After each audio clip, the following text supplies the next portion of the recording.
Good evening, everybody. Thank you for joining us. This is the 27th of April in 2025. This is a special broadcast coming at you live here from the Food Church on North Carolina, Kansas, and Terra Australis. I'd like to welcome Gregory on Kansas and Mookie from Terra Australis. Welcome, gentlemen. Friends, this meeting is for, all living men. And we'd really like to particularly get the attention of anybody who is a cattleman, landowner, specifically regeneratively farming or otherwise farming, anyone who's involved in agriculture, anyone who is supporting any type of livestock production.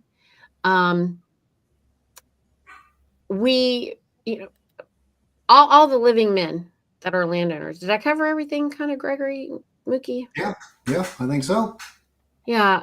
There seems to be, we know that we're under attack. One of the things that we want to bring everyone's attention to here, and we know that there are a lot of people who are tuning in right now who are not really aware of the fact that we are under a global rule.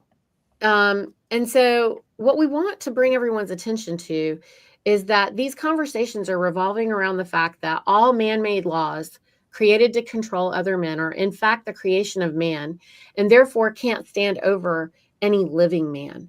However, in order to exercise this freedom, you must first release yourself from the unconscionable birth certificate bond which enslaved you at birth. This requires you to know who you are and where you're from, and you will need 2 living men as witnesses to attest to this fact. And then you must declare yourself alive and not dead, and then honor the golden rule. The key to releasing yourself from this bondage is declaring your nationality. It's simple. Where you were born is where you are from, and it is your birthright nationality. If you do not declare yourself alive, you do in fact have a birth certificate. It bonds you as a corporate dead fictional entity, and you're considered to be a dead man walking, like a literal zombie, like welcome to the zombie apocalypse. And so this charade is pure evil. And here we rebuke evil, right, gentlemen? Absolutely. For sure. We gathered here today, because it was brought to our attention. Well, we already know that they're trying to do these land grabs kind of everywhere, right, gentlemen? And so I'd like to share with everybody a clip. Let me see if I can get this to work here. Forgive me as I'm not probably really great at doing this. I'm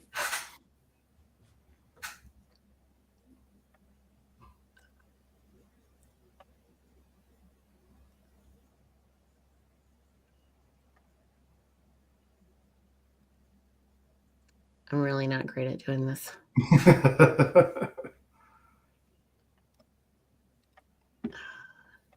I've done this before with Mookie. We've shared my screen. Oh, here we go.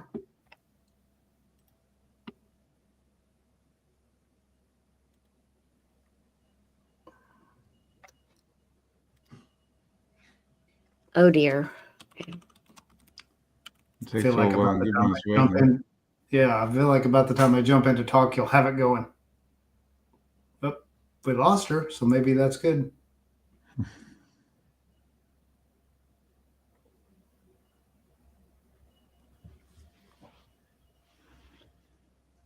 maybe that's not good. Maybe not.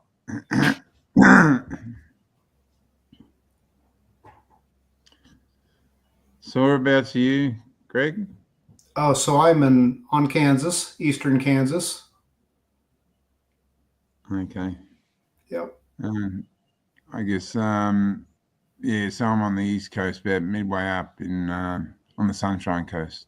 Okay. All right. So Australis, Queensland. Yep. Okay. Never been, but I want to go.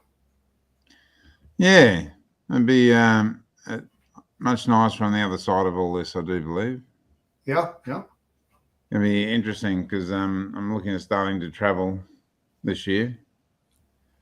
So I won't be doing so with a passport. So it'll be interesting to see how it all goes. Yep. Yep. But I'll be pretty affirmative on my right to travel. So Good. Yeah, I'm Good. excited. Well, I think while Neely's figuring this out, she was talking about the global control and all this, and I think the key though is land. We stand on the land as living men. We don't stand on the ocean. We don't stand in the air. So law, land, air, water, those are the three fundamental jurisdictions. And we stand on land and we belong on the land, and that's the most key. So that fits very well with everything that ranchers and farmers, and that's what all of us do, is we make the most of the land, our God-given right to make the most of the land. Absolutely, yeah. Ashes to ashes, dust to dust. We don't come from the water. That's right. So there we go. Off track. Amazing. All right. One step back, one step forward. The time traveler has returned. Okay, friends. So this is what I'm trying to share here. So let's see if we can make this work. Can you? Have been there the whole time. Our local right now, there's a fight going on in Point Reyes. They just shut down a dozen farms, just like that. It's a fight that was going on for the last 8 years. Really doubled down on those farmers 2 years ago, and they put a gag order on them, so they couldn't even ask the community to stand up for them. So they went out they shut them down, meaning they done. Can't even have cows or anything. They've got to move off the property. They've been there for over 100 years. Those dairies started in 1857, and a lot of the same families have been there the whole time. Our local RCD even came up with money to upgrade the ranches if needed, and the environmental group said no thanks. They wanted to take the land over, and so they forced these farmers to sign an agreement that are pushing them all out. So we're going to lose half of our dairies in Marin County and a bunch of the beef ranches that provide local food. So where can they go to find out more information about what's going on with these 12 farms, or is there anywhere? There's not a lot of places. Marin Independent Journal, has done a good job reporting about it. My Instagram, Shalina93 Racing, they can find information. My sister, Dairy Girl Diaries, is on there. America Unwon has been doing a phenomenal job about reporting. And Albert Strauss Creamery, they're very involved because they're going to lose 15% of their organic milk supply. Oh, wow. From this. Oh, yeah, it's huge. It's a huge hit to the local food.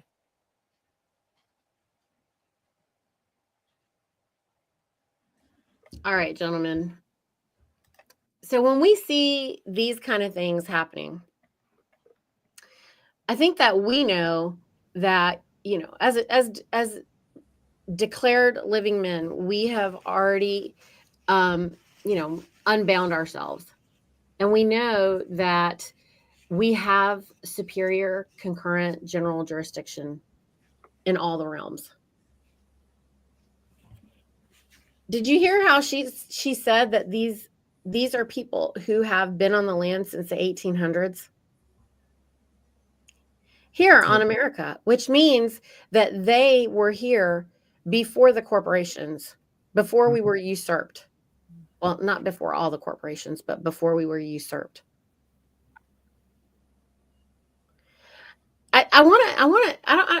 Americans don't know that they stand under the Declaration of Independence and over 3 constitutions, because they've been misled to believe that, you know, there's this holy grail constitution, this one constitution, and that all of us stand under that. But that's the lie.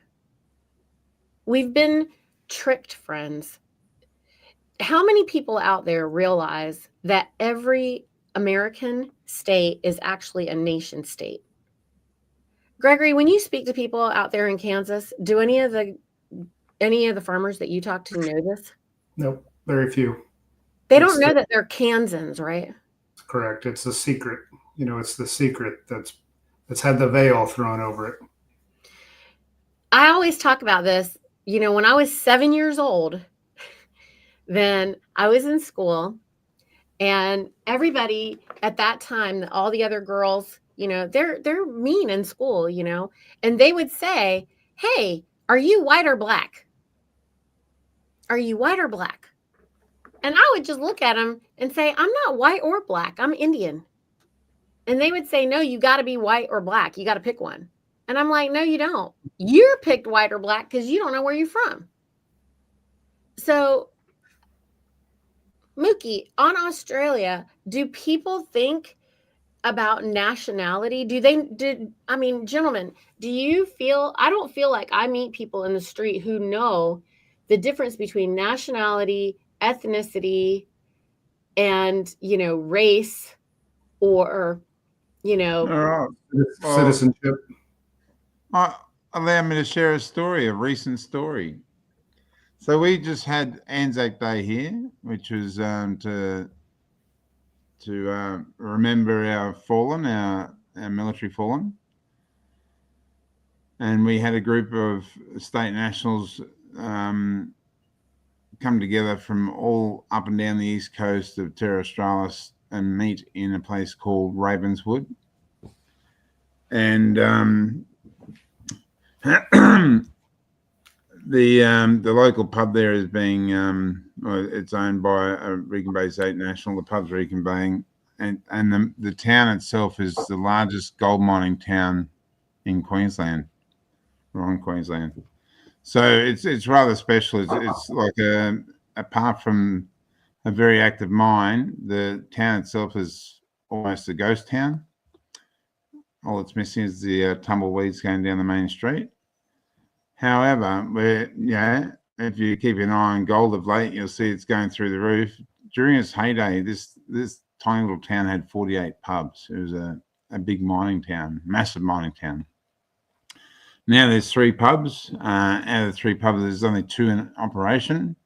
And across the road from the pub that one of our nationals owns is an abandoned courthouse, an abandoned lockup and registrar.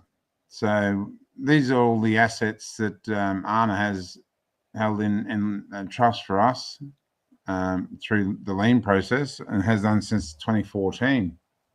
So we're looking forward to taking all that back, and we reckon we can start it from a little town like that. So we all met there, and we've been talking about this online on Telegram. Obviously, the powers that want to be keeping a close eye on us.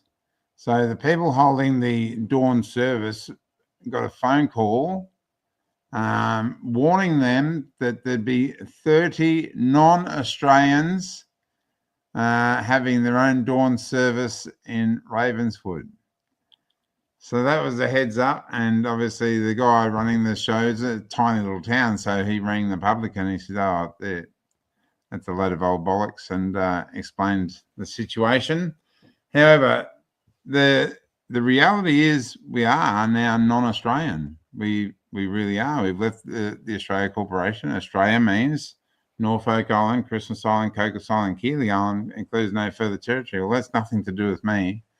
I might have been deceived all my life. I'm thinking that was my nationality, but the fact was it's a corporation, and it's never been a country. It's always been a corporation.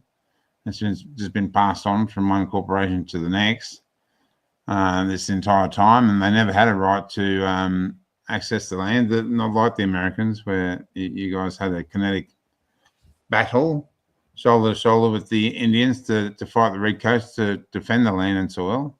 So we haven't done that here. So it's slightly different, a bit more technical, but it was interesting to be to actually hear and somebody define me as a non-Australian.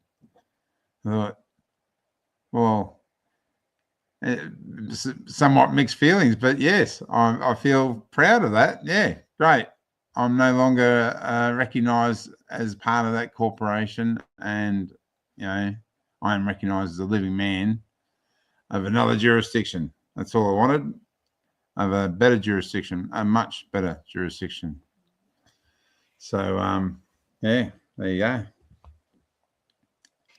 Mookie, that reminds me of the first time they told me that I was a self-proclaimed governing body. And it was before I knew about Anna's work. And I was immediately offended. Like, what? I'm not a narcissist. Like, I want to be friends with everybody, but it's true. This is what evil is, friends. Evil is, when one man is trying to convince you that he has authority over you. Yeah. Oh yeah, I can't argue with that. It's evil. And, the problem is that the orthodoxy can't comprehend that we would operate in love and that we would operate responsibly and respectfully without these laws. They just can't believe it. But we know, I know Greg knows because he is, in business with other living men in front of him. Mookie, I know, all of us who have our hands in the soil know that we want to operate in honor with whoever. Like, I work with a bunch of farmers here. None of them want to do anything to make anybody get sick. Right. I work with a bunch of fish mongers. If they're cutting open fish and the fish looks like, it's in kidney and renal failure, they're not going to sell this fish. If it's bad fish, spoiled fish, they're not going to sell it to anybody. The same as the farmers I know that when they process their chickens or their hogs or the cows or anything, if it doesn't look like it's a healthy animal, they're not going to offer that. Or, even same with the produce farmers. I mean, everybody does everything to keep everything as fresh and as beautiful as possible, right? They don't, no one is trying to cause anyone any harm. I don't know that it's very easy for anyone, any living man, to deliberately and intentionally seek business or be in a business exchange with somebody and then purposefully want to cause them harm. What do you think? No, I'd like to think not. No, absolutely not. It's the whole thing's quite interesting. I do, as you know, I sort of tend to repeat myself, Nethy, because it goes back to the same situation. And people, like the video you played, people losing their land. They've been on that property for over 100 years, and they can't. They're trying to fight it, and who can blame them? But it's I think it's very important that they know what they are fighting. So I do tend to repeat myself, but if you don't mind, I'll run through my spiel so people can get their head round what's happened, what's just happened in the last 5 years, because it's still April, so it's quite important. So if we go back 5 years this month, exactly 5 years this month, actually 8 days ago. So 8 days ago, 5 years ago, so on the 20th of April, 2020, oil plummeted to minus $38 a barrel. Let me repeat that because it's extremely bloody important. on the 20th of April, 2020, oil plummeted to minus $38 a barrel, April 2020. It was 3 or 4 weeks before that they announced the pandemic. Okay. So just work out the timeline here, guys. Stay with me. So they announced the pandemic in March 2020. And, it was all bells and whistles and screaming and yelling. And then during all that chaos, some 4 weeks later, oil plummeted to minus $38 a barrel. And during that time, you had a guy in charge of your country, but, also my country when you think about it, because the Australia Corporation is owned by the America Corporation, and the same guy is the CEO of all the subsidiaries, so it's very important that we keep a close eye on American politics. So you've got a former oil baron. Okay, bear that in mind. The former oil baron who's made a lot of money from the oil industry, so obviously has his finger on the pulse.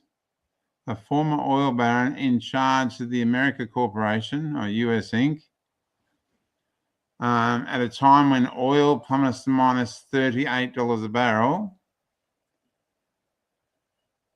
Considering the US dollar is pinned to oil, that's why it's called the petrodollar, and all the allied countries are pinned to oil because the US dollar is the world reserve currency. Neglects to mention to 350 million Americans, oh, by the way, the economy has just tanked. So we've all just endured 5 years of the longest liquidation on earth. It's unprecedented what we've just endured and are still enduring. It just amazes me that we call it a pandemic. It's a bankruptcy, and you guys in your country and your small towns, and just like in all our small towns, I've done a lot of traveling this year.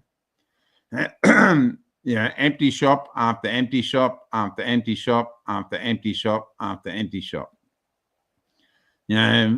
For lease, for sale, for lease, for sale signs everywhere. Excuse me, all by design.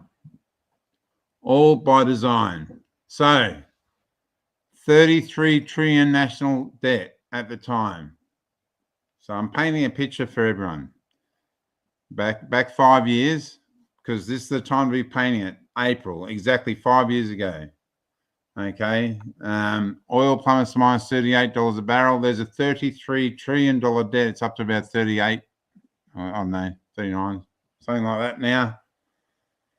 But they had no way of paying that debt. So then we come to think about the wealth, the lucrative fact, or the lucrative wealth that's withheld in a birth certificate estate trust, the Sedekay trust, just one trust. So the way I explain it to the Commonwealth countries, because they're the former Commonwealth, it's all been dissolved. But every single person, being a corporation, a legally defined corporation, every single person is entitled to their share of the Commonwealth. So a boatload of iron ore, coal seam gas, uranium leaves our shores. The tangible wealth coming back to the bean counters in Canberra each week, each fortnight, whatever it is. They total those checks each week, and then divided by 26 million Australian persons, and it's floated on the US stock exchange. And those birth certificate state trusts just get bigger and bigger, massive. They're just incomprehensible how big they get. They get into their billions of dollars for one person. After 75 years, they mature. So where am I going with this? I reckon they're cashing in birth certificate estate trusts. They can't cash them in without a death certificate. Okay, and why do I reckon that? Why do I think that? I have an Australian law book here. I've read it many times. I'll read it again because it needs to be read over and over. People really need to have this sink in, because if Australia is a corporation, this was printed in 1946, well before 1973 when we had a takeover. So people, can get their timelines in their head, So this book was printed in 1946, knowing that Australia is an American corporation. Okay, because you had the same deal, you had the same problem. It's the same, but different. This is why we followed the American politics so closely, because we knew it was same, but different. We had to translate the difference, because you've had the so-called Civil War, which changed a lot of aspects to your public common law and our sui generis common law. So anyway, I'll read straight from this book. It's called The Elements of Roman Law by R.W. Lee, printed in 1946. And this is in the Law of Persons. Rights of masters over slaves. Slavery implies complete disability, personal and proprietary. The master could exercise over the slave the power of life and death. And everything acquired by the slave was acquired for the master. A rule formerly qualified if the slave was held in usufruct. Usufruct, it's on the back of your Apple computer. Usus fructose, to use the poisonous fruit. And it's not just an apple on the back of that computer. There's something more important. There's a bite taken out of it. It's the story of Adam and Eve.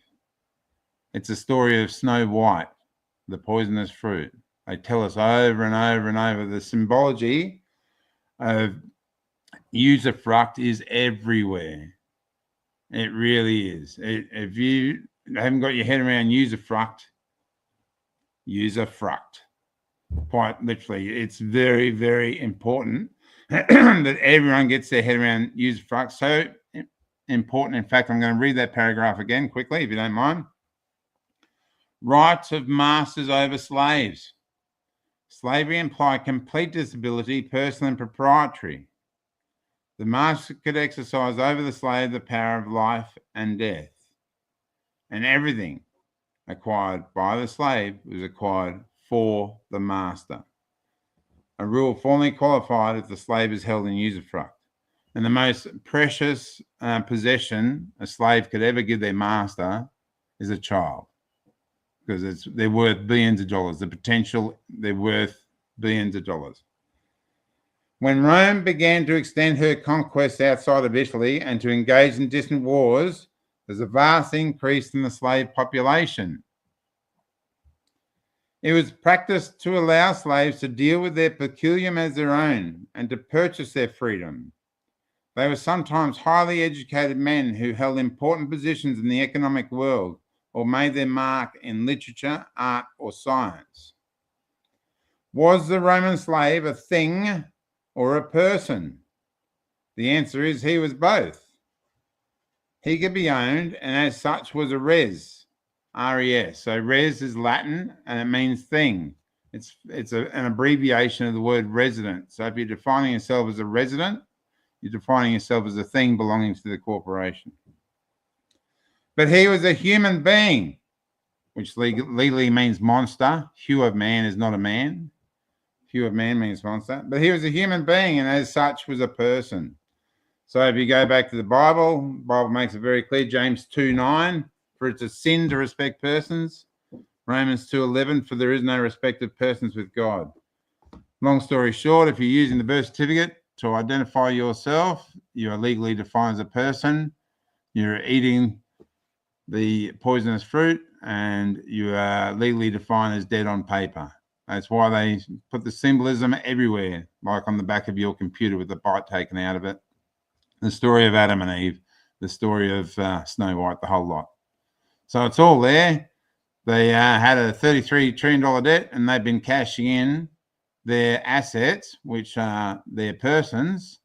What's a person? Anyone using their intellectual property belongs to them. They can't enslave living flesh. What they can do is enslave a piece of paper and deceive living man to believe that they are that piece of paper.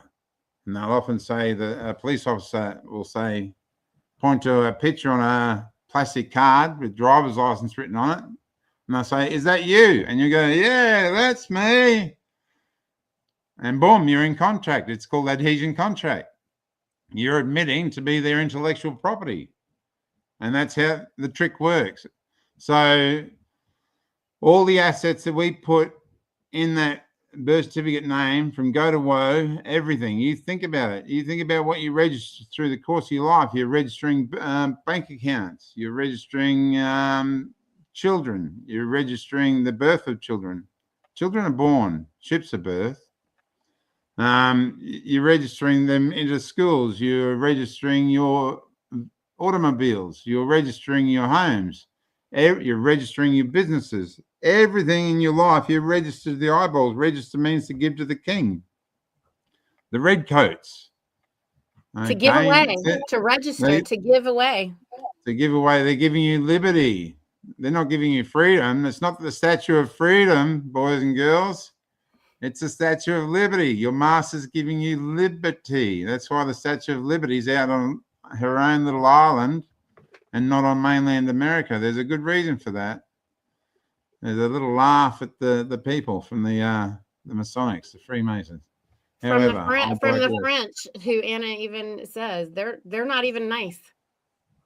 No, they're not. So yeah, they're cashing in the birth certificate of state trusts, and they're doing so quietly. It's well, not so quietly. We've been on the road a lot this year, and once upon a time we used to go up and down this highway. We'd be passing semi after semi, truck, truck after truck after truck. Now it's ambulance after ambulance after ambulance, or what we call jab cabs or booster buses, just one after the other, after the other, after the other, after the other. I've never seen so many ambulances and heard so many ambulances in my life. So it's, and because people are so heavily fluoridated, they're using the fluoride toothpaste, they're showering in the hot fluoride, they're drinking the fluoride water. They are so medicated they can't see it happening all around them. The carnage that's going on. So I just posted something on Telegram the other day. There's a guy reading from his local newspaper. Once upon a time, you'd read the death notices and it'd be 1/3 of one page. And he went through the whole lot, 8 pages of death notices. And he said, no, this is just for a week, everybody, just for a week. It's not for a month. It's death notices for a week. So the last 5 years, this month, April 2020, oil plummeted to minus $38 a barrel. Ever since, they've been cashing in their estate trust, the birth certificate estate trust. And how they do that, they cash it in with a death certificate. So, sorry to be Mr. Doom and Gloom. That's how it is. There's plenty of ways that people are now detoxing the clot shots.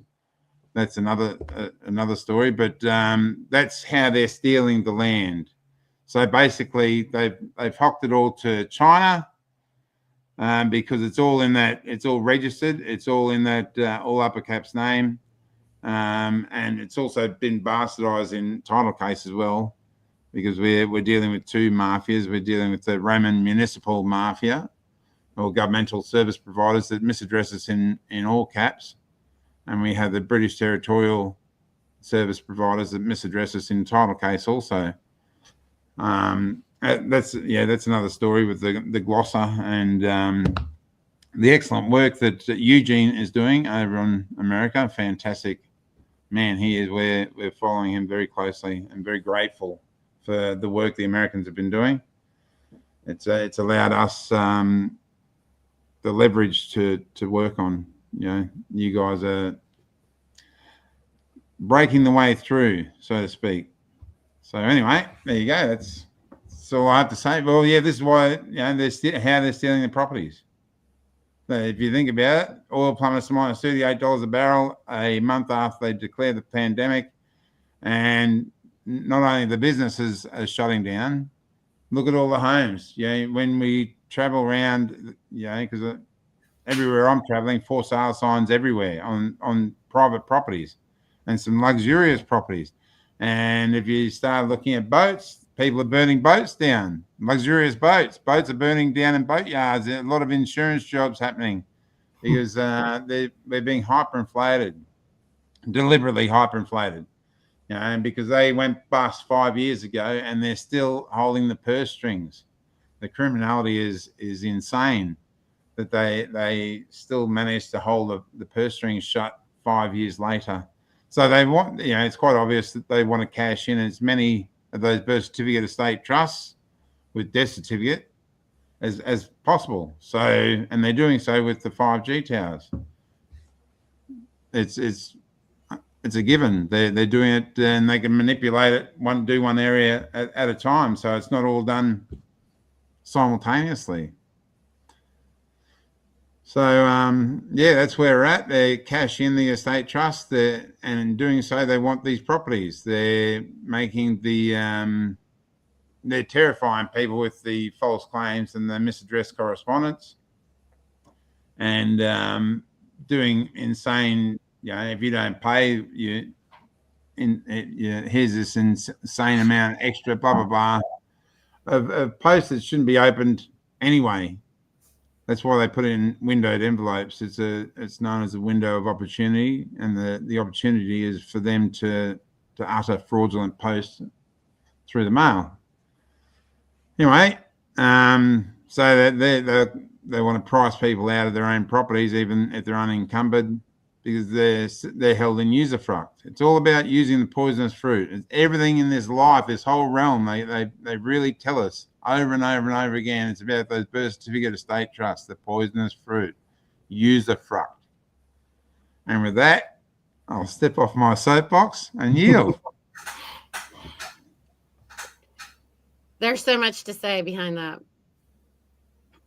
Do you want to go first, Greg?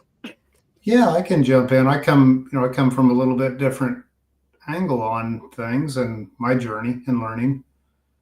And I also like to take in a lot of information and then try to simplify it the best I can. And I'm thinking to the video you played, Neethi, where basically the woman was talking about generational land being taken. So I started my journey down this path from the health perspective. I started looking at the farming practices and the monocropping and the tillage of the soil and pulling all the nutrients out of the soil and dumping chemicals into the soil and on and on and on. And at around that time, I had the opportunity to acquire. I bought it from my family, my mom and my two aunts, a family farm that has been in our family since 1873. It was land granted from an 1855 Act of Congress. It was land granted to a private from the War of 1812, and then he passed. It turned over to his heirs, and then my family bought it. So I acquired that from my mom and my aunts and started farming it regeneratively to try to improve the soil, which would ultimately improve the product that we grew on it, and which would ultimately improve the health of the people that eat it. And so starting down that path, you start to go into, how did we get to where we are? What are those land grants? What is true ownership of the land? And this is how I relate over to that story that was being told. And then you just start down a path. All of us here talking have done this, but I started with unum sanctum. I came to the 1302, November of 1302, unum sanctum, which effectively the Pope declared ownership of everything. And he divided it up into three realms, or three jurisdictions, as we call them: land, air, and water law. And that's very interesting. It does make sense. We got land, we got air, we got water. That's what this earth is made up of.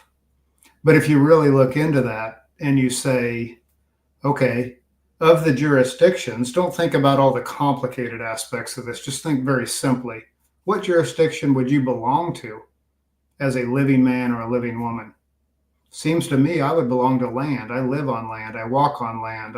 That's where I reside, or that's where domicile would be the more proper term. But just intuitively think about it.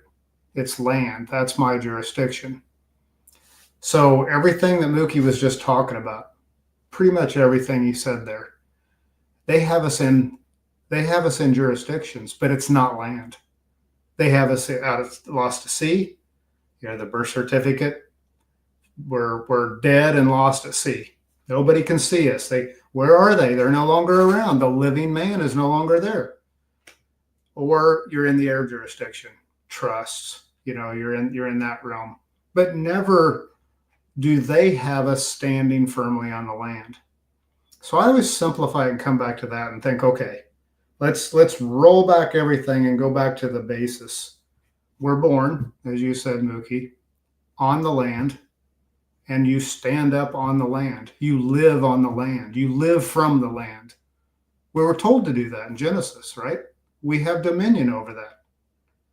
So I think if you really simplify it and look at it from that perspective, you'll start to pull your way through all the complicated systems that they've put onto us, all of this bondage and usufruct, and all of this is based on them misplacing us into a jurisdiction where we don't belong. So from my perspective, it was a question of, well, how do I get myself, me, the living man, not the picture on the identification card or the all caps on a utility bill or the all caps on a bank statement, me, the living man, how do I get myself back onto the land? And then I started into the journey.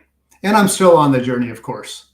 But I think, if I were these farmers, these ranchers that have generational land, what appears to be stolen from them, I think if I were them, I would start with two things.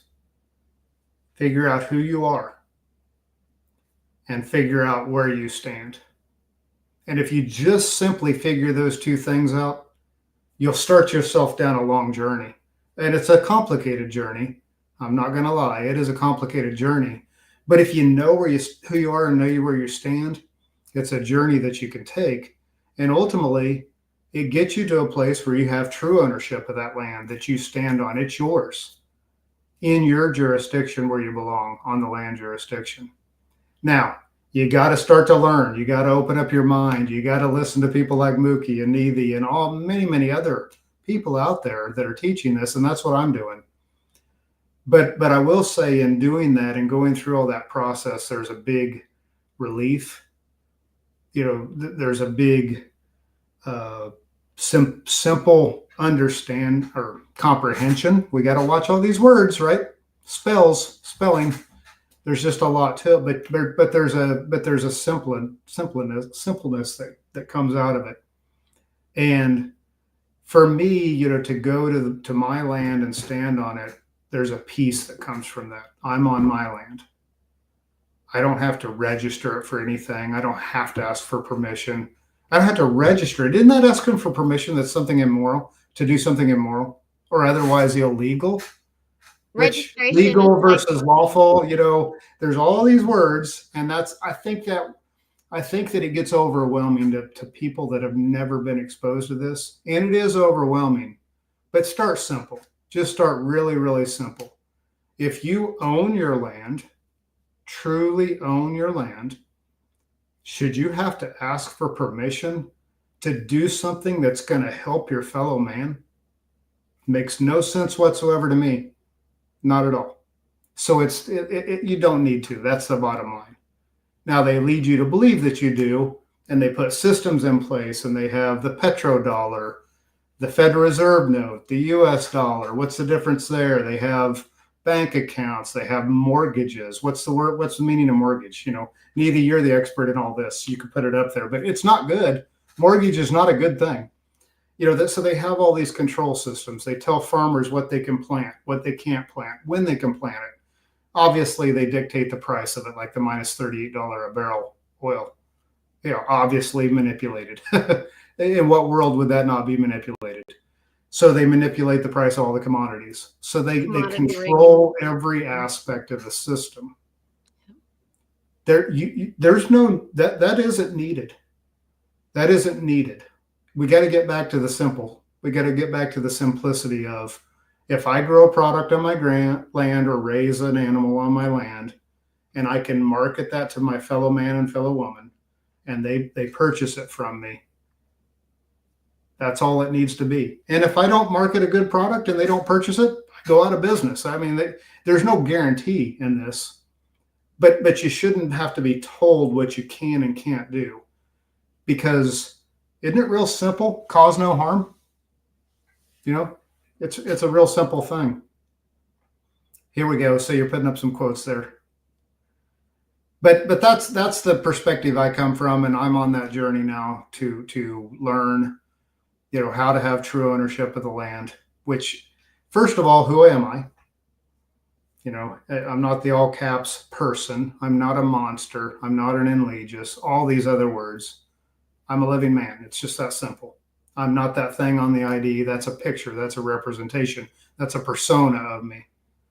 I'm a living man standing on my land, and I want to do good unto others. Start there, and then you start to learn and see all these layers upon layers upon layers upon layers that are laid over on top of you, and you just simply have to back yourself out of all of that. And that's the journey I'm on.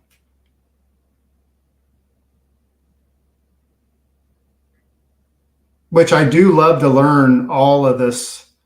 I hadn't thought, I'll admit, Mookie, I did not. I knew about the oil because I follow the markets. Always have. Always enjoyed the financial side of things.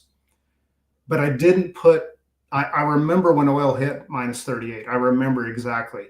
I was watching the markets that day. But I didn't put it together exactly like what you just explained. So thank you for that. That was a great story. Okay. Pleasure. I would like to share this clip with everybody, because this is demonstrating the other way that they are causing harm right now.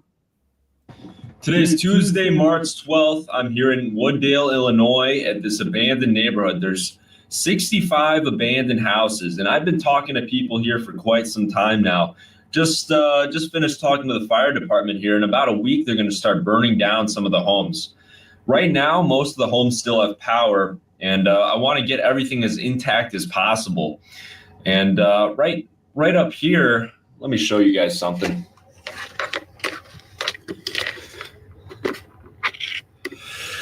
So this is kind of the holdout street right here, all at the bottom of the road right here.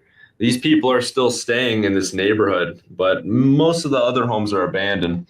These will be abandoned too, but at a later date. So I'll be filming these too.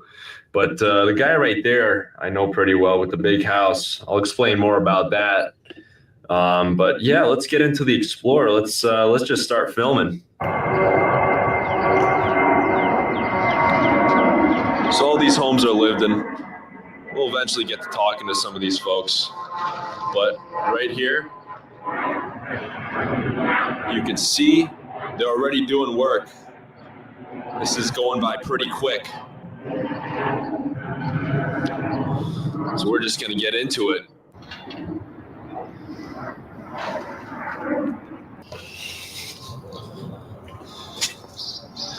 Dang, it's already flooded.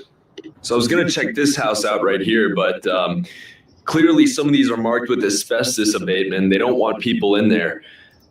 So understandably so. As you can see here, the well water has been all taken out. These are all on wells because it's an unincorporated neighborhood. They got all the machines right now digging out a couple more wells. This house right here is pretty large, so this will be exciting to check out. So I would consider this one a McMansion. Here's the name of the previous owner, it seems. Kind of checked a couple of these homes out already, but as you can see, this is in horrible shape.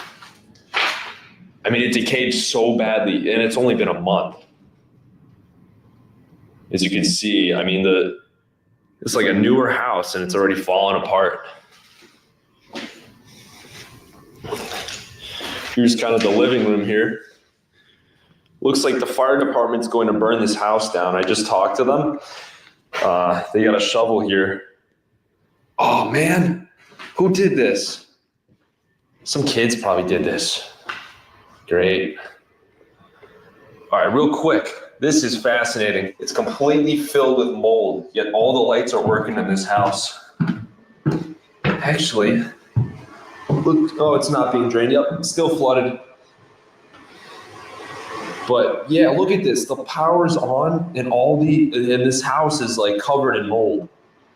Oh, that is nasty. Look at that.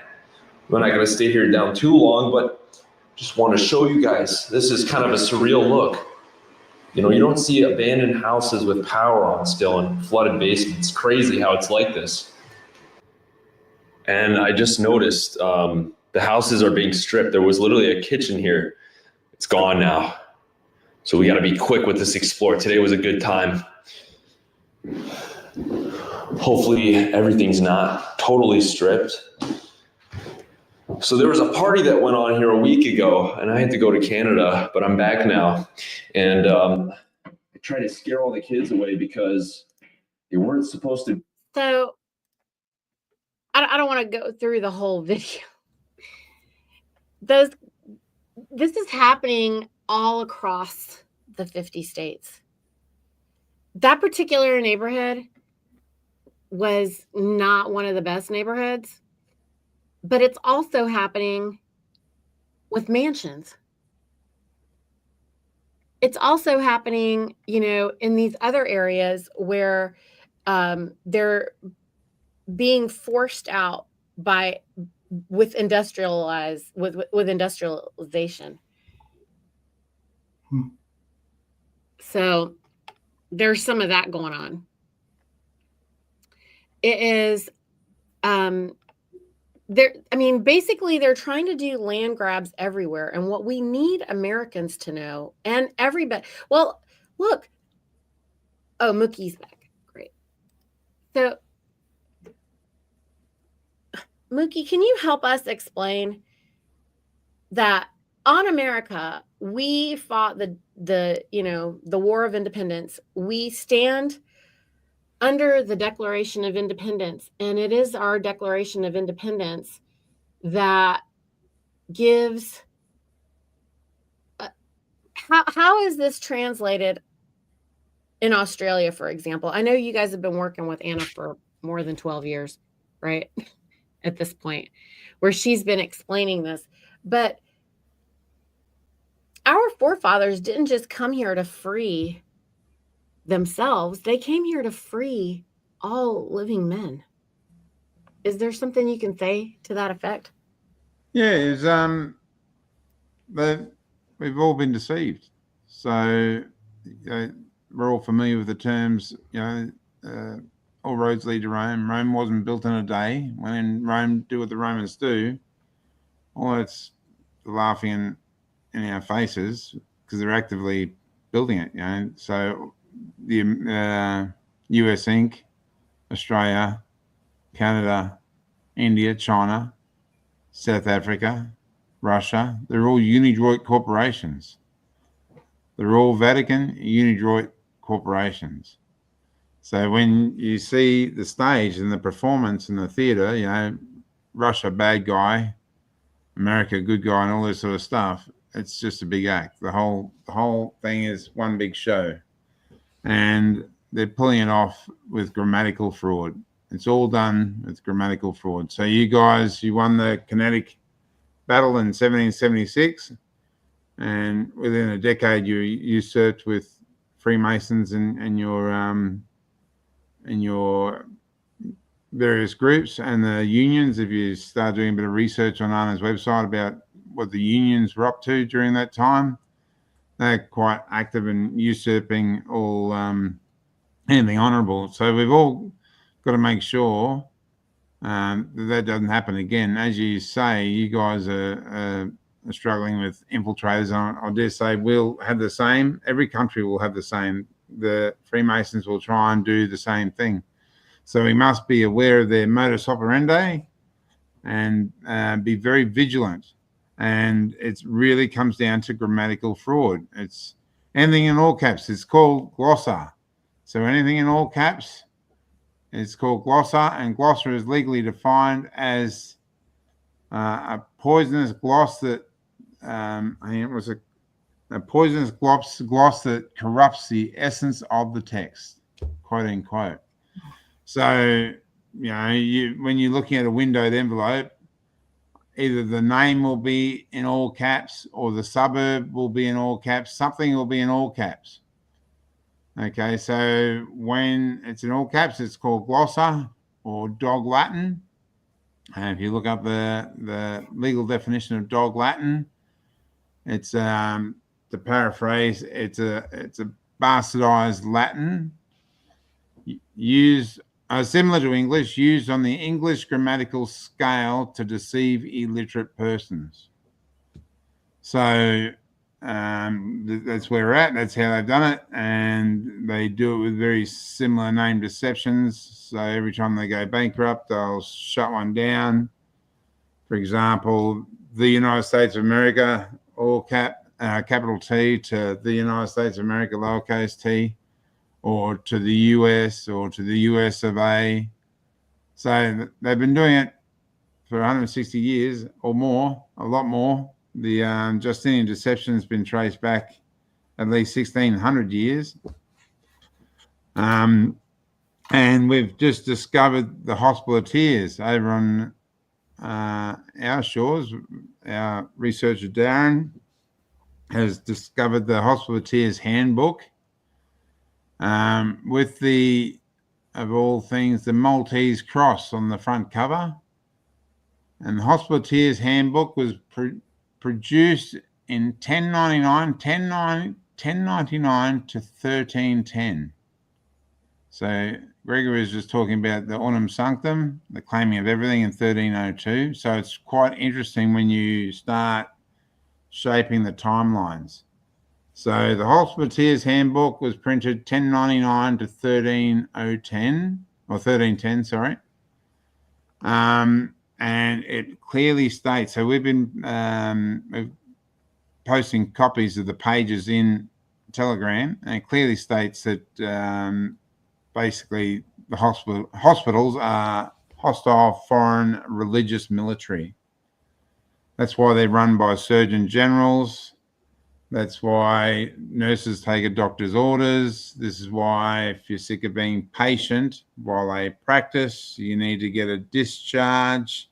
It's all military. It's hostile foreign military. Where does our slavery begin? It begins inside the hospital with the birth certificate of state trust. So now when you go back to the hospitals, especially now that the corporations are all bankrupt, it's a pretty dodgy situation because they actually have a vested financial interest in your demise. So, when they smile at you and just say, just relax while we put you to sleep, it's an uneasy feeling, especially if you do make it out alive, they're going to charge you to oblivion. So it's not a good situation. That's definitely hostile. It's definitely hostile when you've got a situation they literally have a vested financial interest in your demise, and they can't cash in that estate trust. That estate trust without a death certificate. It's not a good situation. Everything they do. Look at this. Everything they do is for the money, you guys. Look at what's happening here. This is another interesting one. The farming community had a population of under 500 people. And yeah, people began trickling in from the city to build their dream homes there. But it was still a small community. At least it was a community. That was until a billionaire named Les Wexner moved in. Working with Jeffrey Epstein, he had a plan that none of the residents were aware of. A plan that would cause street after street of people's homes to go abandoned. Some had just moved in when they got a knock on the door. It was quick. It caught people off guard. In just a couple of years, his plan to erase the entire rural community was a success. He started out small and had to do things slowly, get certain people out first. But then, the last 3 years, the change was unimaginable. Even 3 years ago, New Albany is completely unrecognizable from what it once was. Most of this change happened all at once in 2022. And looking closer, the pure shock of this destruction becomes apparent. They indiscriminately took every plot of land. Whatever was next, they took too. Up until 2022, you could see new homes were still being built. It was no matter. All families had to vacate. Before we get to today, how was one man able to do all of this? This is Les Wexner, Ohio billionaire and owner of companies such as Victoria's Secret, Abercrombie & Fitch, and Bath & Body Works. At the beginning of the 90s, he moved into his newly built mega mansion in rural New Albany, along with many other families, creating a new life for themselves in a rural landscape. Only he didn't want them there. In fact, he bought up all the smaller homes bordering his house and demolished them. Well, actually, it more bordered Epstein's house. Yes, Jeffrey Epstein. This is the house where you've heard about certain things happening on the news. It was known as the guest house of the Wexner property. Wexner and Epstein both had a secret plan and a window view of what was to come. Wexner created the New Albany Company. From my understanding, the company, along with other ambiguous LLCs, would buy up an entire block of family farms and then sell it to a corporation for an even bigger profit. Epstein was soon granted power of attorney, as well as president of New Albany Co., and he began to break ground. In the 2000s, the New Albany Business Park was created. The anchor was Abercrombie & Fitch. In the mid-2000s, plans were moving forward again. A highway was proposed. Dozens of homes were bulldozed, when suddenly Epstein left New Albany Company. In 2007, he was caught a couple months later in 2008 for prostitution. Wexner took on the project on his own and completed a second industrial park at the newly built highway. This one was more successful than the last, and it would bring in the perfect storm for him to unveil his ultimate plan. It was now the late 2010s, and whether Mr. Wexner knew it or not, he was sitting on one of the biggest investment opportunities in Ohio's history. He had more than a foot in the door. He had 2 business parks already built, and the city was allowing him to do whatever he wanted, so he kept buying up homes and let them sit. Online shopping was booming, and the warehouses did not stop. At the same time, data centers, usually even larger than warehouses, rose to popularity. And by then, there was no stopping the complete erasure of rural New Albany. Facebook built a data center. Google built data centers. Even Microsoft was about to hop on. But the biggest of them all was coming. And after 2022, the expansion I saw would be bigger than anything I'd ever seen in my entire life.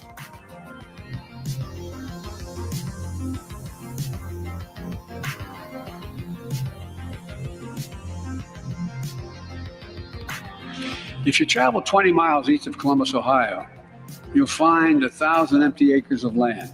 That's where Intel, the American company that helped build Silicon Valley, is going to build a $20 billion semiconductor megasite.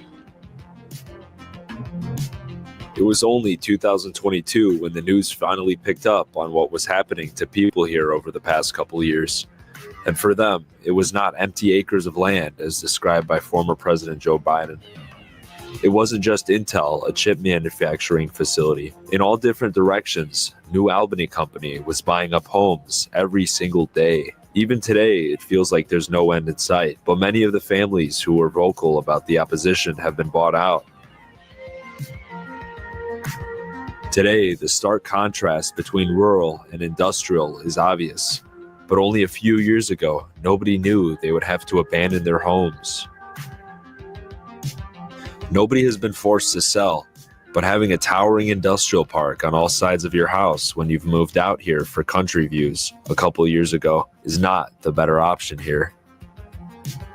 In today's episode, we'll be showing you the abandoned homes of New Albany and what it's like to live through all of this.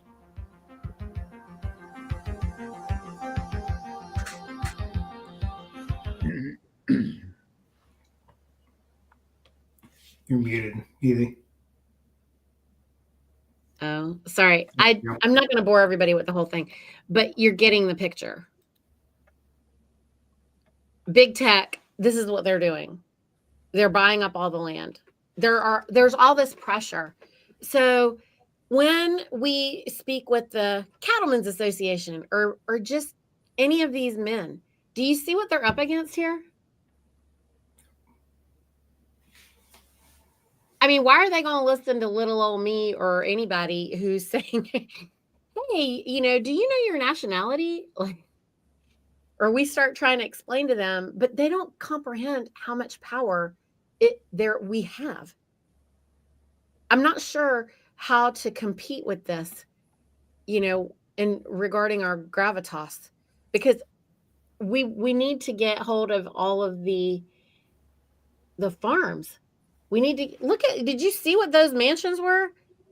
Those weren't people who were uneducated or clueless, okay? As far as we know that they're not educated in the truth. How's that? Yeah, I think that's everybody just needs to jump in. The people need to jump in. The people need to educate themselves. I'm not near as long. Yeah. Sorry. If only they knew that one reconveyed state national has more legitimate authority than the entire federal government. Yep. If only they could get their head around that.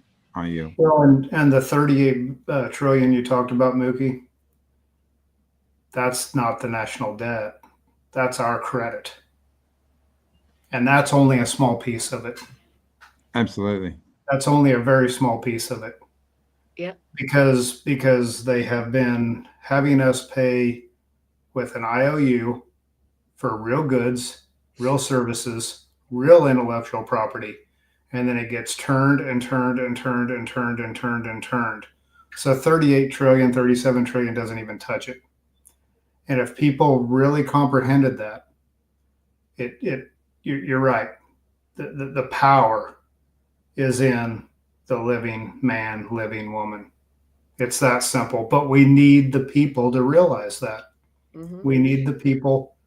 And there's no book you can buy and read overnight, and all of a sudden you get it. This is a journey that the people need to jump into, and it helps to do it with others. So the Cattlemen's Association, the Farming Association, a group of people realize who they are and where they stand, and they'll become the most powerful people in their area. And that stuff won't happen. I mean, if we only got the Cattlemen's Association, that would be redonkulous, okay? Because those men are not going to they're not going to take it. Then you get the oil men behind that from Texas, forget about it, And then it would really be so much easier for Terra Australis and everywhere else. But the problem is that they don't know who they are. They don't know where they're from. They don't get it. They're still trying to figure out how to, even people on our assemblies are still trying to figure out how to get a trust. They don't realize putting their efforts into establishing a trust is putting themselves into the error jurisdiction. And they're lowering themselves out of our standing. We don't need to do that. We do you know the origin of trust? Oh, please tell us, Mookie. Yeah. Trucido. So trucido is Latin, and it's defined to kill cruelly, slay, murder, butcher. And it was in the that was a very hard one to find, the definition of trust, extremely hard. So it was in the library of the University of Notre Dame, and when it became public, they took it down. So this is the thing, like the book that I just read from R.W. Lee, people no doubt will go out and they'll look at the PDF, and the PDF has omitted all those details. As soon as I came public with this book over a decade ago. At the time, I was running the Justinian Deception discussion group on Facebook, and Harvard University as well as Oxford University were following me, and they deleted all that out of the PDF versions of those books. So if you want that information, you've got to find the hard copy. So yeah, Gregory's right. There's no one book that you can read to get all this information. But if I were to encourage anyone to read one book only, it'd be Anna's book, You Know Something Is Wrong When, her affidavit, public affidavit. It's highly credible. You can read it within 4 hours. Some people, may take longer, but it's designed for the layman. Lovely big words, big writing, big pictures. It reads like a colouring in book, but the information is pertinent and extremely important. And at the end of the day, it is an affidavit, which was handed to every world leader in 2014. And as an unrebutted affidavit, most certainly stands as truth in law. So for countries outside of America, page 169 is quite relevant because Anna has taken out, there you go, there's the book. Anna has taken out liens over all the corporate governments around the world. We should all be on our hands and knees with gratitude to Anna and the Living Law Firm, because it's that move that has allowed us the opportunity to step in this void and start building our assemblies. So yeah, that is the book of all books. If you're going to not read any book and you only read one book in your life, let it be that one, because it is an affidavit of truth. It hasn't been unrebutted for over a decade, I think, 11, 12 years. And an unrebutted affidavit stands as truth in law, and it's very easy reading. I yield. There's very few guarantees in life, but I guarantee you, if you read that book, you'll read more. Yeah. It'll start. There you go. If there's another good one. This should be the next one. Yep. This should be the next one. And she literally explains her struggle, that she had to wrap herself around. Okay, look what we got to do. Look, okay. And she's sharing that with you here. And at the same time, like the first part of it is her kind of explaining that, but then every question that you have, the answer is in probably these two books, because she answers most of it right here. If she didn't answer it here, she really does answer it in the Drill Assembly Handbook. If you're only going to read one or two or three things. See, I told you. Guarantee you'll read more than one. You're going to get sucked into the vortex. You know what it is once you start following what she's saying, it's so... the word you were looking for, I think, Gregory, earlier was simple. Mm-hmm. The simplicity of the truth is what... Oh my goodness, sorry about that. It's complex, but it's not complicated. No, and the truth is easy. The truth, that sounds weird, but it is complex, but it's simple. Like nature is complex, but it's also simple. But it's easy. It's natural. Yep. Like getting to the edge of a cliff. If you were to try to describe to somebody how what are you going through, trying to figure out what are you going to do now at the edge of this cliff, that might be complicated. It might be hard for someone, but it's not hard at that moment. Stop, right? Stop. You know that you're going to start kissing the ground, probably. You're right. All of a sudden things become real plain and simple.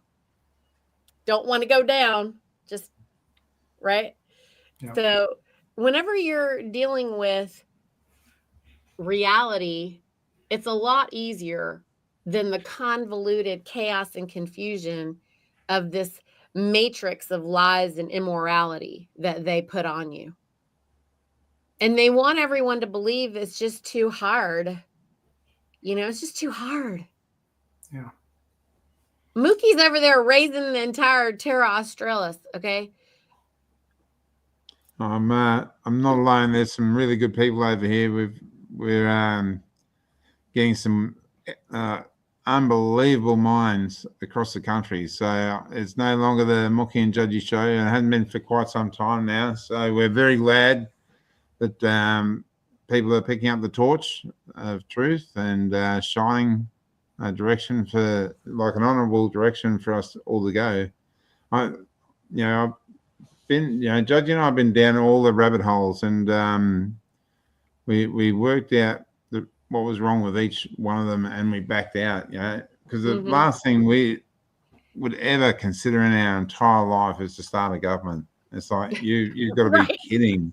You've got to be kidding. I couldn't think of anything else I would not rather do. Even Anna is saying that right here. She says the same thing. She's like, no, we don't want to do that. Yeah. But I'm like, we're looking at all, because we joined all the different groups, and oh no, we can't do. And basically, it came back to usufruct. It's all about usufruct, and there's some really convincing groups out there, and really, there's got, for us, because we don't want to poo-poo any of the groups, because there's lots of great information that they're all sharing. And people are looking outside the box. So under no circumstances do we poo-poo any of the groups. However, we do point out that there are some filters. And the major filters are definitely usufruct. Do you need to use a birth certificate, even a live birth record? Because there's no such thing as a live birth. You're live born. You only birth ships, So do they use a birth certificate in any way? Are they using terms like natural person? It's just a ruse. It's it's a scam. A natural person doesn't define a living man, because if it did, they'd just say living man. Yep. But they don't. All these legalese, like Donald Trump coming up the other day. There are only two sexes, male and female. Well, as military, that defines things. Man and woman. Man and woman. That's it. Yes. He didn't say man and woman. He said male and female. So it's very clear his intention is dishonorable. His intention is military. It's corporate. He has ill intent, and he's making it very clear through his wording. And all the ill-informed people, they're jumping out of their chairs, male and female, yay, thank God, because it's, as you're saying before, there's so many levels of delusion and illusion through this whole realm that we're living on. The amount of deception is insane of every single aspect of our lives. Yep. So the spells and incantations don't stop, y'all. They just don't stop. And you have to. Sorry. No, go ahead, Needy. I'm sorry. No, go ahead. I was just going to say, you talked about a filter. My filter is I always go back to law, the jurisdictions, and you need to know what jurisdiction you're operating in. And when they start using terms like cash flow, birthing, a doctor, I think I hear the sea there talking to me. So, as soon as you hear the sea talking or the water talking, they're out to sea with what they're talking about. And that's fine. You all have fun out there, but I'm standing on the land. Mm-hmm. So you said something important though, when you said one of the best things that I've heard Gregory say before, when we talk to people and we're trying to, share this information with them, especially someone whose land is being threatened to be taken from them. Yep. Then, they're like, I don't know if I can, what you're saying, Neethi, I don't know if I can get with that. You just let me know how that works out. And you said, do they just not understand or comprehend law? And I'm like, right. They don't want to. They don't want to hear that this is about the law. So, Mookie, I've had a great experience in exercising my standing, and I heard that you did too. I heard that, in fact, you were able. I think somebody pulled you over while you were freely traveling, and then they attempted kidnap you? Did they kidnap you or something? There was a situation, and then you had to handle the situation. I know it interfered with you and Judgy having a romantic dinner date, something to that effect. Would you like to share that with everybody? Yeah, why not? So it's nearly 3 years ago now. So I've travelled without a license and in an unregistered automobile for 9 years, nearly around 9 years, yeah. So nearly 3 years ago, I got pulled over, but I wasn't in my own automobile, which is important, I guess, because I was in a registered vehicle.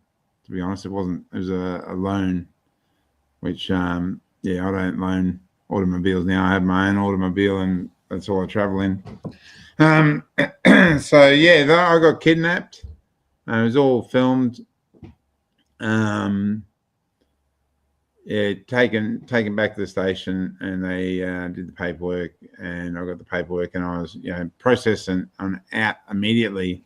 And the guy was quite dishonest. He was trying to say I refused a breath test, and I definitely didn't refuse it. I declined it, and there's a massive difference. So if you don't know the difference, if two electricians, or if an electrician refuses two wires, he's actually bringing them together. So if Wait you a minute. refuse, So they reverted, friends. Just pay attention to this. They reverted to trying to kidnap him based on alcohol.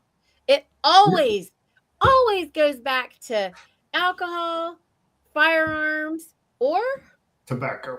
That's all they have. That's all they're allowed to regulate, friends. It is the only thing they're allowed to regulate. I'm sorry, Mookie, continue. That's right. So refusing. It's a quite important term, and they use it a lot. The pirates on the side of the road, they're trained to use it a lot, but you decline. Because if you refuse two wides, you bring it together. So if you refuse on the side of the road and you don't do it, it's seen as belligerence. So I declined, but this guy was trying to lie. Long story short, I got an affidavit, LTA, living testimony in the form of an affidavit. I got that to all the police involved within 48 hours. So we've got a really good public notary here who works with me at any moment that I need him. And I got that to the courts. And then within 72 hours or a little bit more, they received them again via registered post. So I was pretty diligent. I had all certified copies, blah, blah, blah. Then a week later, I noticed them with a polite notice saying a reminder notice, letting them know that they've all received their LTAs, living testimony in the form of an affidavit.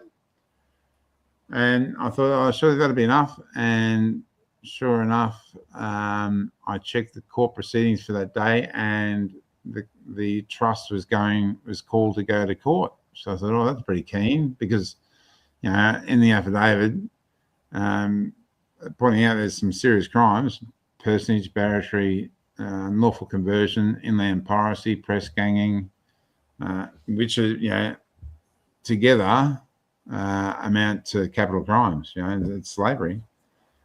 Anyway, they took it to court. So I turned up to court with 22 witnesses on the day.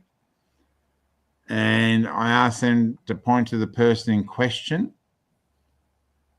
And nobody wanted to point to the person. They're starting to yell and scream and getting very excited, but they didn't want to point to the person in question. And I just point out, this is war crime. So we all walked out, and all my witnesses were well and truly disgusted with the whole, pony show, really, dog and pony show. So they all received tacit agreement for war crime perfidy within 48 hours of that. And then, since then, they've been whistling a much sweeter tune, because war crime perfidy. It's like war crime perfidy. For those who aren't familiar, it's like, if you can imagine you're on a battlefield, because we're all dealing with military law. It's all martial law. We've been under martial law for since day one here, and you for a long time over there as well. We're just not aware of it. So we're going under military rule. So you can imagine you're on a battlefield and you run out of bullets, and you've got to surrender or you're dead. So you wave your white flag and you put your hands in the air and you step out of the foxhole very, very gingerly and walk towards your captors with a smile on your face, saying, "I surrender." And halfway across the battlefield, while you still have your hands in the air, they start firing upon you and killing you, slaughtering you. Well, that's war crime perfidy, because you're surrendering. However, they're attacking you when you're surrendering, when you've surrendered. Well, it's the same thing. When you surrender the use of the birth certificate, a state trust, because it's not yours, he who creates owns, and you didn't create it, they've created it. When you surrender the use of the birth certificate of the state trust and they attack you after that, they're in war crime perfidy territory.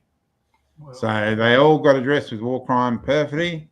So long story short, where that story took a turn was about 6 months later, we had another state national's wife who was reconveyed, had the same police officer pull her over. So as soon as I saw that ticket, they forwarded the ticket, and it was very scant on information. But I was managed to fill in all the gaps, and I said, "I'll help you with this one free of charge," because this guy is already, I've done him for war crime perfidy, and he's doing it again 6 months later. So I said, "Sure, no problem." So we all went through the same process, and we all went to court, and the same police prosecutor was there. Now, that police prosecutor, if I go back a step, I actually sent him an education pack, and in that education pack, I sent him the copy of "You Know Something Is Wrong When" that Gregory just held up to the camera before. And I also sent photocopies of the pages of this book, Rights of Masters over Slaves. Slavery implies complete disability, personal and proprietary. The master can exercise over the slave the power of life and death. So I sent all that, and he was very grateful. So when I was there 6 months later, he recognized me straight away, and he came and shook my hand. He couldn't believe, the information. And we both agreed that his boss was a so-and-so. And he said, and my boss really liked it as well, all that information. He said he took it away from me. I said, "I'm sure he did." I'm sure he did. That's inspired a whole public education tour. That's another story. But anyway, long story short, we had a chat out the front of the court. He said, "Oh, there's a few of you here." I said, "Yeah. There is, because we have a similar situation." "Oh, okay." So we've all gone into the court, and fortunately, on and for the record, one of the witnesses yells out, "I'm here to witness the living woman, blah, blah, blah." Well, they got ejected from the court immediately. But, it's still on and for the record. So halfway through proceedings, all the other court cases were cleared out of the court. They were done. There's just this one woman and all the witnesses left. And the police prosecutor actually squeezed. I was sitting right in the middle of all the seating, and it's very tight. And he squeezed in and out of all the chairs and got to me. He whispered in my ear. He says, "What's going to happen?" And I whispered back, I said, "It's going to get very exciting, then we'll all peacefully leave." And he smiles at me, he says, "Okay." And then he goes and whispers up the front. There's a lot of whispering going on.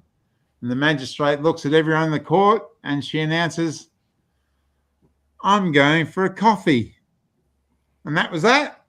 She walked out of the court, and we all stood up and announced that we all witnessed that we said the full name, the legal name of this woman. We all witnessed, and I said to the police prosecutor, I said, "Do you witness this living woman in the court, standing here right now?"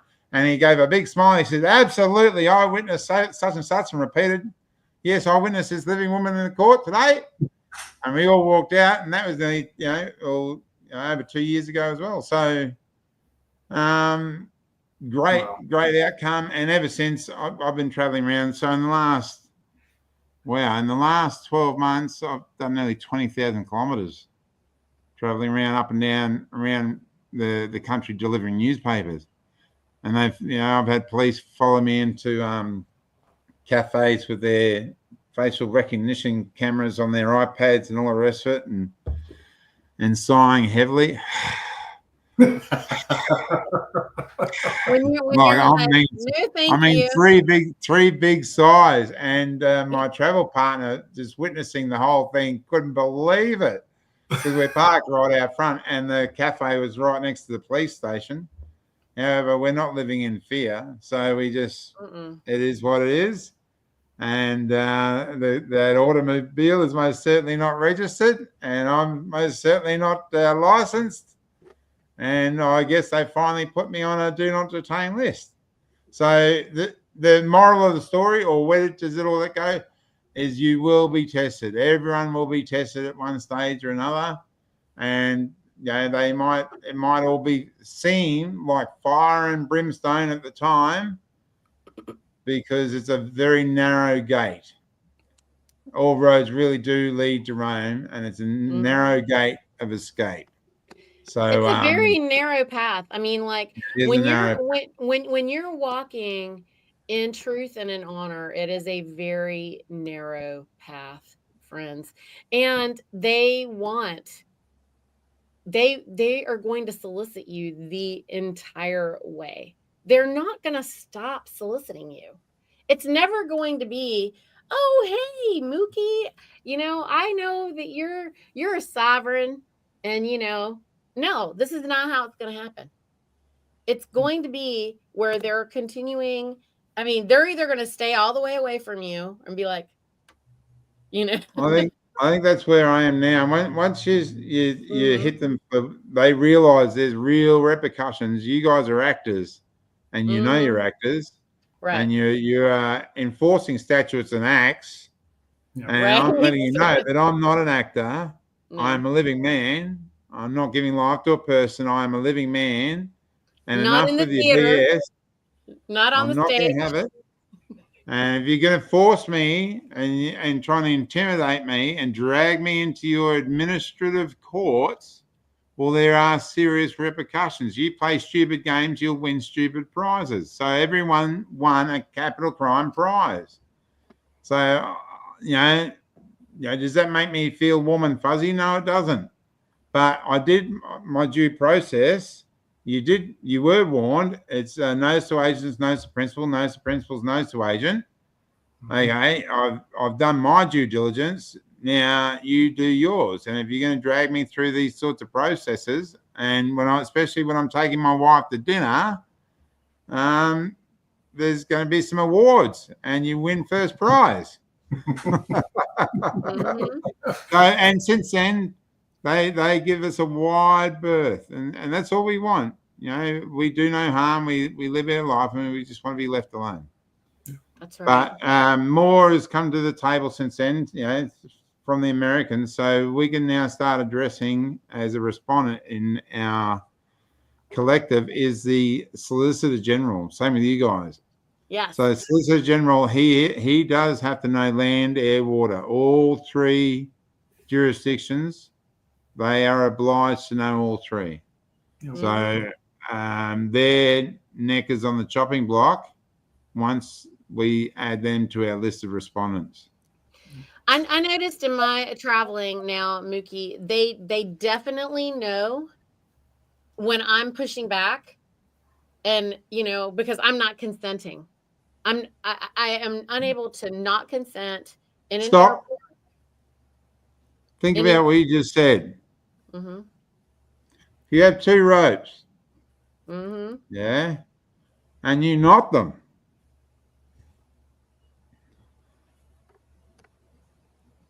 what have you just done? You do not the consent. You've brought that. It's like refuse. If you do not the consent, that's the spell with the K. K-N-O-T. That's a spell. It's a silent K. It's a phonetic spell that goes into an adhesion contract. That's where phonetic spells work, and adhesion contracts. An adhesion contract's a verbal contract. That's why they wear the microphones. So if you do not consent, well, you've just given them consent on the side of the road. Quite satanic, isn't it? But they let me go, though. So I give no consent. But yeah. I think that, I mean, I know do not understand, Anna says, is better than, you know, that I don't understand. I don't understand the words coming out of your mouth. Comprehend. Yeah. No, you don't understand. I can comprehend. I can't understand, because understanding is standing under. So we don't understand when we're talking to them. But I will say I've had success at airports and at seaports with the port authorities. So they get it. They definitely understand me. I don't understand them, and they understand me. They know that they have to understand me, and I don't have to understand them. Beautiful. But the corporations, like, let's just say maybe, I know that the airlines understand also now, but I know a lot of cruise ship people, like the cruise ship corporations, they don't all understand, which I find fascinating because it's on the water. And the captains on the water have their jurisdiction.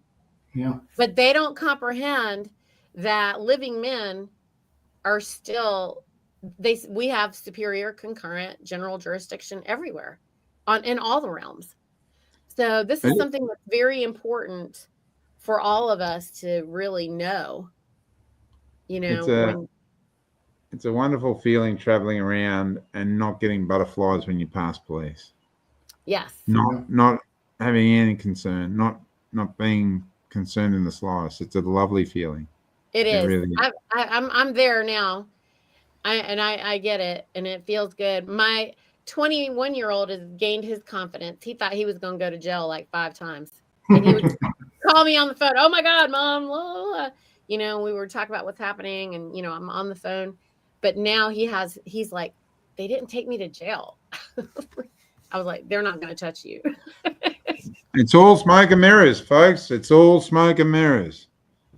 That's right. It quite literally is. It's the Truman Show. The Truman Show was there for us to learn. You know, we are all Harry Truman, and all we have to do is step through the stage, the performance. It is a performance. Exit stage left, friends. Just exit stage left. Well, I don't know who these guys are that are being attacked, like these farms, Greg, Mookie. I don't know, but I hope that people, I hope all our friends out there are going to share this video with all the landowners that they know, everywhere, around on the whole earth, because anyone who needs help, you know, being able to stand on their own land and letting it be known, like declaring that it is their own, just reach out to us, because we want to help you. Absolutely. Yeah, but one thing I'll say though is, you know, somebody's not going to do it for you. You're self-governing. You have to learn. You have to stand on your own. People will help you get there, and I'm one of them. I'm working to get there and learning.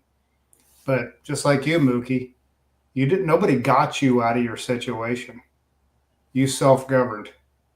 And so it requires you to learn, it requires you to interact with other people, to learn from them. But I'll put the onus also on those landowners. That's your responsibility. That's your generational responsibility to keep that land.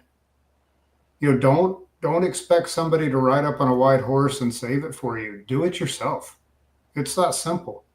Dive in, learn all this theater, the Truman Show that's been thrust upon us, learn the language, you know, and gain your power back, gain your land back.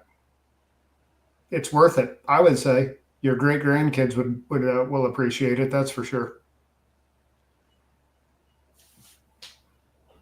Definitely. We don't know what we don't know.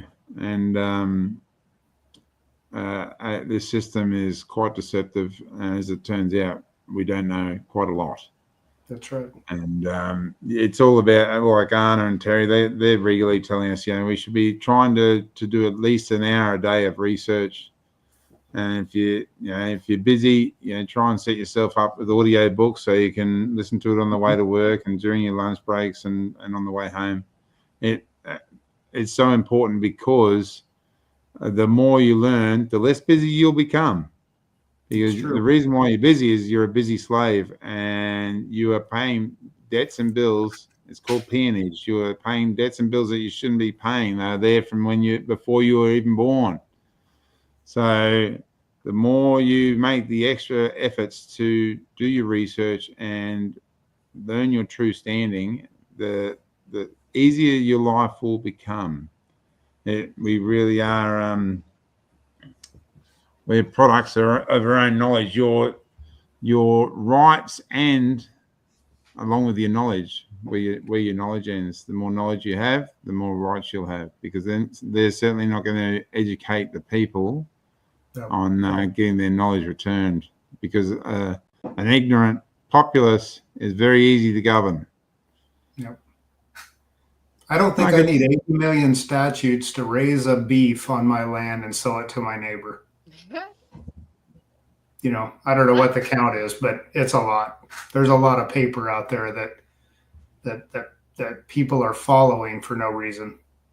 There is no man that stands over any other man.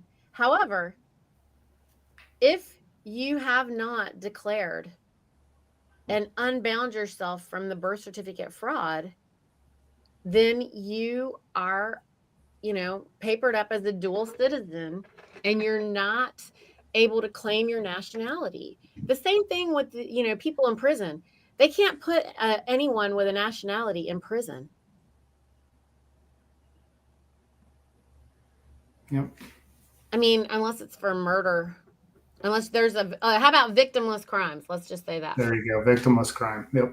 For victimless crimes. If you cause harm to another, you'll be punished. To another living man. To another living man. That's right. It's not about the corporations. Right.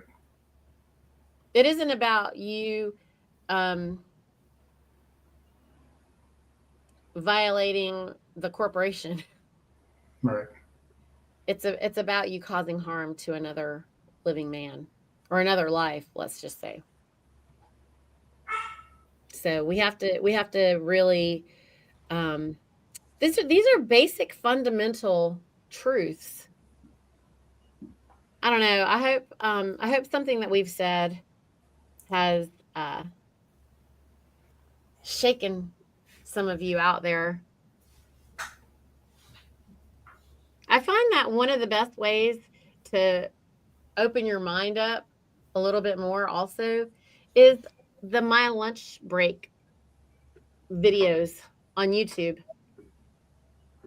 They're just talking about architecture. If you've never checked out My Lunch Break on YouTube, then it's really good to help you lose your corporate mindset, or kind of break that corporate mindset a little bit. For some of you guys who are trying to get through to your families who you can't get through to grandma or whatever, or to your My sister. favorite one, Neely, is she was going to join us, but I think she had something come up at Michelle Ford on California. She's been my favorite one personally that I have probably connected to the most with her Common Law 101. Common Law 101? Yeah, her Rumble channel on Common Law 101 is fantastic. I just think that I kind of feel like you have to be a little advanced to just even get there. Well, that may be true. Yeah. You taught me enough to get me to Michelle. How about that? Okay, yeah. I think that once you get in and you get in just a little bit, then to really be able to comprehend more. Yeah. then that would be like the next step. But I think that for, your friend at work or that farmer guy who is like, I don't really have time for this. Okay, well, maybe while you're out there, working on the land, maybe you'll take a listen to, my lunch break. Yep. Maybe they'll listen to that for just a minute, and then maybe that will bring them forward. Yep. Just a little bit more, and starting at their episode 11.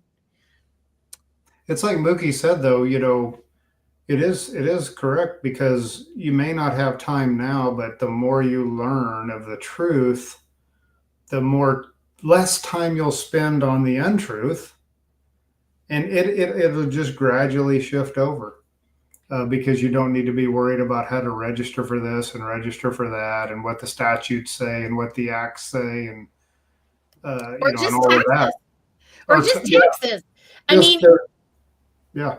Even if you'll find more time to do this for no other reason, but because you don't have anything else to do. You got your tax money back. That for a lot of people, just being able to get your tax money back is a big raise.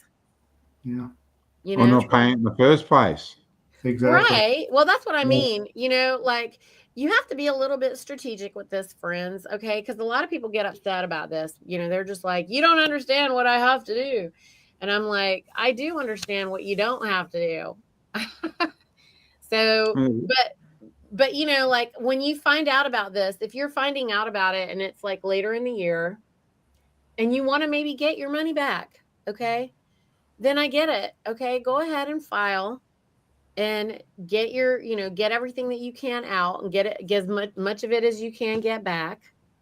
But as of immediately, you can go ahead and stop allowing more money to come out. And we had to do that with my husband's paycheck. Was like, we had to make sure that it stopped coming out. So that was step one. And then we had to file one last time to try to get as much as we could get back. Then we also did some other things like 1040Xs and some other stuff just to get a precedent, but you can just start somewhere and then kind of be strategically exit stage left if you need to, because a lot of people just get really overwhelmed and just feel like, oh my gosh, I can't just, jump out. But a lot of people have figured out how to change their line of work. Yeah. And they figured out a way to work for themselves and make more money. Yeah. It's magical. The term getting away with gets thrown around a lot too. Oh, and you get away with that? Oh, and you get away with that? And what? And it's always the ignorance that say that, because it really it's once you do educate yourself and get come to terms with the amount of fraud that's stealing your life energy, because the reason we're talking about this hamster wheel that you're spinning around and around and around, because that is theft. It's theft of your life energy. If you didn't have to go to work 5 days a week, would you go to work 5 days a week? If you could earn the money that you're earning but just work 2 days a week, would you do that? That's the thing. So it's theft of your energy, and this is, when you look back at it, it's the theft of your entire life. Blood money. If you know these small differences in the legalese, the terms that they're using, they're calling you a resident. Right. Well, I know a res is Latin meaning thing, and it's further defined as a resident. Well, I'm not a thing, so that's not for me.